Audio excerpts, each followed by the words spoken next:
Hi friends, నమస్తే అందరికి. Pro kabaddi season 11 match number 115 and 116 match గురించి ఇవాళ మనం ఈ వీడియోలో రివ్యూ గురించి అయితే చెప్పుకుందాం భయ్య. దానికంటే ముందు లాస్ట్ 2 days నుంచి అయితే వీడియో అయితే చేయలేను, ఎందుకంటే కొంచెం బిజీ ఉండే, కొంచెం వర్క్ ఉండే కాబట్టి. అండ్ మనం ఈ రోజు మాత్రం first match Bengal warriors versus Dabang Delhi KC. ఈ మ్యాచ్ మాత్రం నిజంగా మొత్తం డామినెన్స్ నడిచింది భయ్య. మొత్తం దబాంగ్ ఢిల్లీ కేసీ అయితే మొత్తం విశ్వరూపం చూపించేసారు వాళ్ళదైతే. దీనికంటే ముందు భయ్య, తెలుగు టైటన్స్ లాస్ట్ మ్యాచ్ లో అయితే గుజరాత్ జైంట్స్ పై అయితే మ్యాచ్ అయితే విన్ అయింది. అండ్ మనకి ఇంకొక 2 మ్యాచ్లు ఉంటాయి. ఆ 2 మ్యాచ్లలో కంపల్సరీ ఒక మ్యాచ్ అయితే గెలవాలి. ఆ మ్యాచ్ గెలవడంతో పాటు ఇంకో మ్యాచ్ కూడా గెలిచింది అనుకో, మనకి ఇంకా వేరే టీం పైన ఎటువంటి డిపెండింగ్ అనేది ఏమి ఉండదు. మనం డైరెక్ట్ గా ప్లే ఆఫ్ కి అయితే వెళ్ళిపోతాం. కానీ ఒక మ్యాచ్ గెలిచింది అనుకో, దాని తర్వాత జైపూర్ పింక్ ప్యాంథర్స్ గెలుస్తుందా ఓడిపోతుందా, ఓడిపోవాలని చెప్పేసి తెలుగు టైటన్స్ ఫ్యాన్స్ అందరికీ ఉంటది. ఎందుకంటే జైపూర్ పింక్ ప్యాంథర్స్ కూడా ప్లే ఆఫ్ రేస్ లో అయితే ఉన్నది ఖచ్చితంగా. తెలుగు టైటన్స్ అయితే ఇప్పుడు టాప్ 6 లో ఉన్నా, దానికంటే కింద జైపూర్ పింక్ ప్యాంథర్స్ ఉన్నది. అది కనుక మ్యాచ్ గెలిచిందంటే తెలుగు టైటన్స్ కి కష్టం అవుతుంది. అదే తెలుగు టైటన్స్ ఇంకా 2 మ్యాచ్లు ఉన్నాయి కదా, ఆ 2 గెలిచిందంటే కంపల్సరీ ప్లే ఆఫ్ కి వెళ్లే ఛాన్సెస్ అయితే చాలా ఎక్కువ ఉంటాయి. ఓకేనా. దానికంటే ముందు మనం ఈ మ్యాచ్ గురించి మాట్లాడుకుంటే భయ, నిజంగా బెంగాల్ వారియర్స్ దబాంగ్ ఢిల్లీ కేసీకి మ్యాచ్ ఎండ్ అయిపోయేసరికి 47 పాయింట్స్ ఉంటే బెంగాల్ వారియర్స్ కి ఓన్లీ 25 పాయింట్స్ మాత్రమే ఉన్నాయి. అంటే 22 పాయింట్స్ లీడ్ తోనైతే దబాంగ్ ఢిల్లీ కేసీ ఈ మ్యాచ్ అయితే విన్ అయింది భయ్య. అండ్ రేటింగ్ కనుక చూసుకుంటే మన దబాంగ్ ఢిల్లీ కేసీకి 22 పాయింట్స్ ఉంటాయి, రేట్ పాయింట్స్. వీళ్ళకి ఓన్లీ 12 పాయింట్స్ ఉన్నాయి భయ్య. దబాంగ్ ఢిల్లీ కేసీకి దబాంగ్ ఢిల్లీ కి 22 ఉంటే బెంగాల్ వారియర్స్ కి 12 మాత్రమే ఉన్నాయి. అండ్ ట్యాకిల్స్ కనుక చూసుకుంటే దబాంగ్ ఢిల్లీ కి 19 ఉంటే వాళ్ళకు 13 ఉన్నాయి. అండ్ ఆల్అౌట్స్ చూసుకుంటే వాళ్ళకు 4 ఉంటే వీళ్ళకి ఓన్లీ 2 మాత్రమే ఉన్నాయి. వాళ్ళకి 4 ఉంటే దబాంగ్ ఢిల్లీ కేసీకి, వీళ్ళకి 2 కాదు, ఓన్లీ 0 మాత్రం ఉన్నాయి. ఒక్కసారి కూడా అవుట్ కాలేదు Dabang Delhi KC. And extra పాయింట్లు చూసుకుంటే కూడా వీళ్ళకి దబాంగ్ ఢిల్లీ కేసీకి 2 పాయింట్స్, వీళ్ళకి ఏం లేవు, 0. మరి బెంగాల్ వారియర్స్ నుంచి ఎవరు మంచిగా ఆడిర్రు అని అంటే ఓన్లీ విశ్వాస్ మాత్రమే ఆల్మోస్ట్ ఒక 8 పాయింట్స్ చేసింది భయ్య, అంతే. అంటే మిగతా వాళ్ళంతా ఏం ఆడలేరు. మణిందర్ అయితే అసలు ఈ మ్యాచ్ లో అయితే అసలుకే ఆడలేడు. ప్రణయ్ అయితే ఈ మ్యాచ్ లో కూడా తన లాస్ట్ మ్యాచ్లలో ఎట్లయితే ఆడిండో ఈ మ్యాచ్ లో అట్లా ఆడలేడు. ఓన్లీ 2 పాయింట్స్ మాత్రమే చేసిండు ప్రణయ్.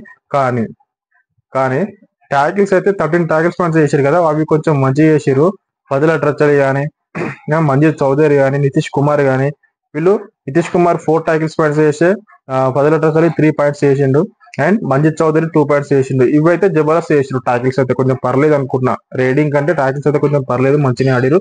బట్ ఓవరాల్ గా చూసుకుంటే మాత్రం రీడింగ్ లో అయితే చాలా ఫెయిల్ అయిపోయారు భయ్య బెంగాల్ వారియర్స్. కొంచెం మంచిగా ఆడి ఉంటే, కొంచెం ప్రణయ్ కానీ ఇంకా మణీందర్ సింగ్ కూడా మ్యాచ్ ఆడుంటే కొంచెం ప్లస్ పాయింట్ అయ్యేది బెంగాల్ వారియర్స్ కి. కానీ వాళ్ళు గెలిచినా గెలవకపోయినా వాళ్ళకు పోయేది ఏం లేదు, ఎందుకంటే వాళ్ళు ప్లే ఆఫ్ రేస్ లో అయితే లేరు భయ్య. అండ్ దబాంగ్ ఢిల్లీ కేసీ గురించి మాట్లాడుకుంటే భయ్య, నిజంగా నవీన్ కుమార్ ఎక్స్ప్రెస్ మనం మాట్లాడుకునేది. అండ్ నెక్స్ట్ వచ్చేసి ఆషు మాలిక్. ఈ మ్యాచ్ లో ఆషు మాలిక్ వచ్చేసి 17 రేట్ పాయింట్స్ చేసిండు భయ్య. 17 రేట్ పాయింట్స్ అంటే మజాక మామూలు అస్సలు కాదు కదా. అండ్ 1 ట్యాకిల్ పాయింట్ కూడా చేసిండు. దాంట్లో మస్తు ఆడిండు. ఆషు మాలిక్ అయితే జబర్దస్త్ ఆడిండు. నవీన్ కుమార్ ఎక్స్ప్రెస్ అయితే ఓన్లీ 2 పాయింట్స్ మాత్రమే చేసిండు. నవీన్ కుమార్ ఎక్స్ప్రెస్ 2 పాయింట్స్ చేసినా పర్లేదు. మ్యాచ్ 22 పాయింట్స్ లీడ్ తో అయితే దబాంగ్ ఢిల్లీ కేసీ అయితే విన్ అయింది. అండ్ ప్లే ఆఫ్ రేస్ లో ఖచ్చితంగా ఉంటది. దబాంగ్ ఢిల్లీ కేసీ ఖచ్చితంగా ప్లే ఆఫ్ అయితే క్వాలిఫై అవుతుంది. ఎందుకంటే ఆల్మోస్ట్ హర్యానా స్టీలర్స్ తర్వాత నెక్స్ట్ ఉన్న టీం ఏదంటే Dabang Delhi KC. Second top 2 లో ఉన్నది దబాంగ్ ఢిల్లీ కేసీ. అండ్ వీళ్ళ నుంచి ట్యాకిల్స్ ఎవరెవరు మంచిగా చేసారు భయ్య అంటే గౌరవ్ చిల్లరు, మంజిత్, వీళ్ళందరూ అయితే నిజంగా యోగేష్ అయ్యా 7 ట్యాకిల్స్ పాయింట్ చేసిండు భయ్య. నిజంగా మాత్రం ఏం ఆడిండు భయ్య, జబర్దస్త్ ఆడిండు. యోగేష్ అయితే మస్తు ఆడిండు. 7 ట్యాకిల్స్ పాయింట్ చేయడం అంటే మామూలు విషయం కాదు. బట్ ఓవరాల్ గా చూసుకుంటే మాత్రం టీం మొత్తం రీడింగ్ లో కానీ, డిఫెండింగ్ లో కానీ, అండ్ బోనస్ తీసుకురావడంలో కానీ, ఇవి మొత్తం వాళ్ళు కలిసి టీం మొత్తం కలిసికట్టుగా ఆడారు కాబట్టి ఆల్మోస్ట్ అన్ని పాయింట్స్ తో వాళ్ళు విన్ అయ్యారు. అండ్ మొత్తం డామినెన్స్ చేసారు దబాంగ్ ఢిల్లీ కేసీ. ఖచ్చితంగా ప్లే ఆఫ్ రేస్ లో అయితే ఉన్నారు దబాంగ్ ఢిల్లీ కేసీ. ఖచ్చితంగా క్వాలిఫై అవుతారని చెప్పేసి నేనైతే అనుకుంటున్నా. అండ్ మీ ఒపీనియన్ ఏందో కింద కామెంట్ సెక్షన్ లో కామెంట్ చేయండి. మీ ఒపీనియన్ ఏందనంటే టాప్ 6 లో ఎవరెవరు ఉంటారో ఆ టీమ్ లో మీ ఒపీనియన్ ఏందో కింద కామెంట్ సెక్షన్ లో కామెంట్ చేయండి భయ్య.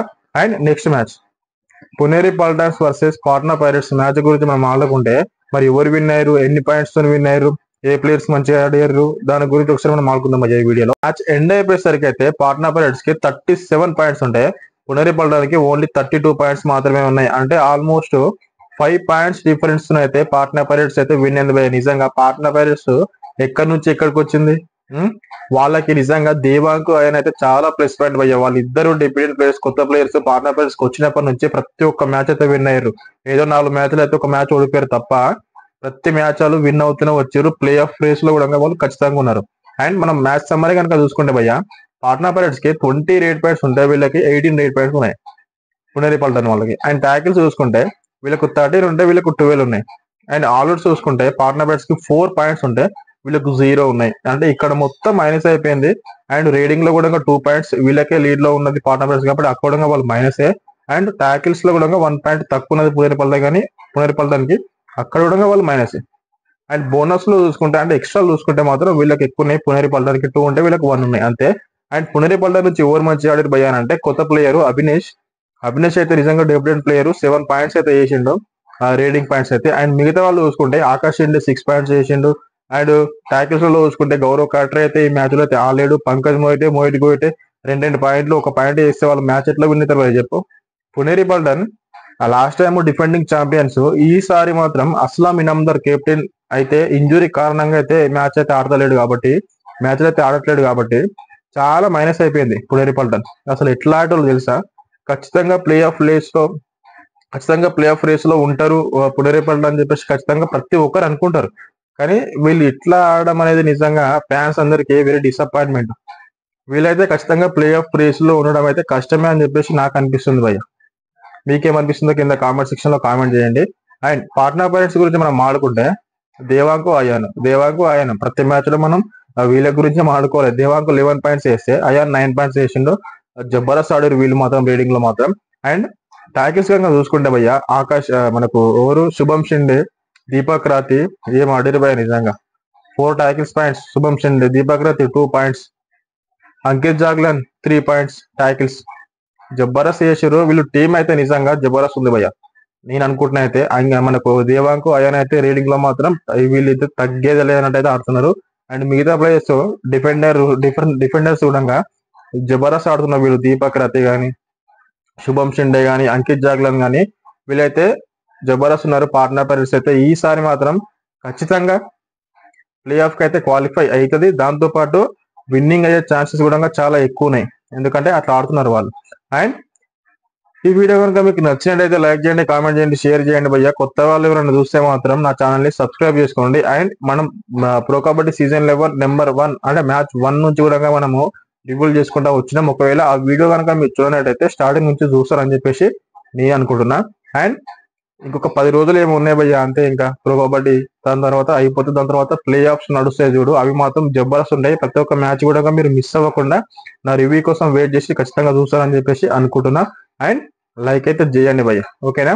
నెక్స్ట్ మనం ప్రో కబడ్డీ సీజన్ 11 అయిపోయిన తర్వాత ఐపీఎల్ అప్డేట్స్, క్రికెట్ గురించి అయితే మనం మాట్లాడుకుందాం మన వీడియోలో. అవి కనుక మీరు చూడాలి అని అనుకుంటే మాత్రం నా ఛానల్ అయితే సబ్స్క్రైబ్ చేసుకోండి, బెల్ ఐకాన్ అయితే క్లిక్ చేసుకొని పెట్టుకోండి. అండ్ నెక్స్ట్ వీడియోలో మళ్ళీ మనం కలుద్దాం ఫ్రెండ్స్. అప్పటి వరకు థ్యాంక్ యూ.